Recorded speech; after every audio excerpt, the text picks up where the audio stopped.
আজকে আমি তোমাদের সঙ্গে মালপোয়া পিঠের রেসিপি শেয়ার করব। একদম অল্প উপকরণে অল্প সময়ের মধ্যেই কিন্তু বাড়িতেই তোমরা এই পিঠেটা বানিয়ে নিতে পারবে। দোকানের থেকে কিনে খেলে কিন্তু অতটাও সুস্বাদু হয় না।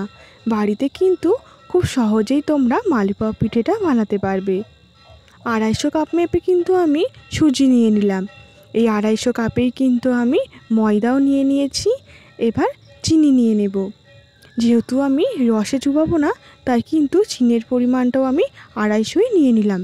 আর সামান্য অল্প নুন নিয়ে নিয়েছি। মৌরি নিয়ে নিয়েছি অল্প, 250 দুধ দিয়ে দিচ্ছি।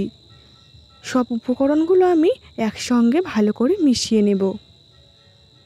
তোমরা চাইলে কিন্তু পুরোটাও দুধে করতে পারো, আবার অল্প জলও দিতে পারো।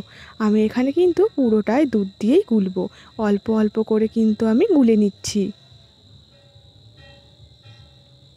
মিশ্রণটা কিন্তু একটু মোটাই করে নিতে হবে।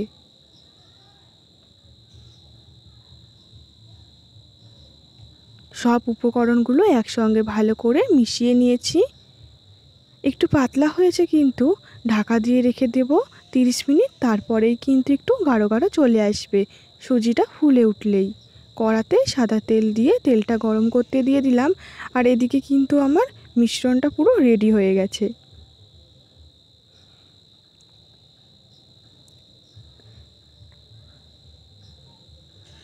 তেল গরম হয়ে গেছে, এবার আমি এক হাতা করে দিয়ে দেব।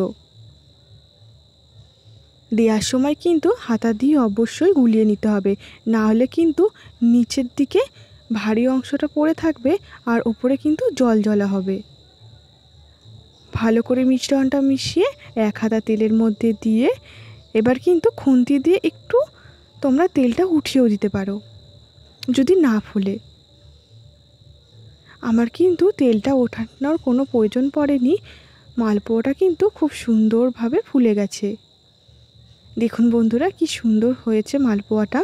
একইভাবে কিন্তু সবকটা মালপোয়া আমি ভেজে নেব। রেসিপিটি কিন্তু খুবই সহজ, খুবই অল্প সময়ের মধ্যে হয়ে যায়, আর খেতেও কিন্তু খুবই সুন্দর হয়। দোকানে কিন্তু চালের গুঁড়ি বেশি দেয়, খেতে কিন্তু ভালো লাগে না। তোমরা চাইলে কিন্তু অল্প সময়ের মধ্যে বাড়িতেই এই মালপোয়াটা বানিয়ে নিতে পারো।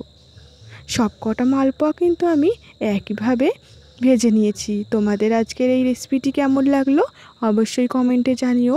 ভালো লাগলে চ্যানেলটা সাবস্ক্রাইব করে আমার পাশে থেকো।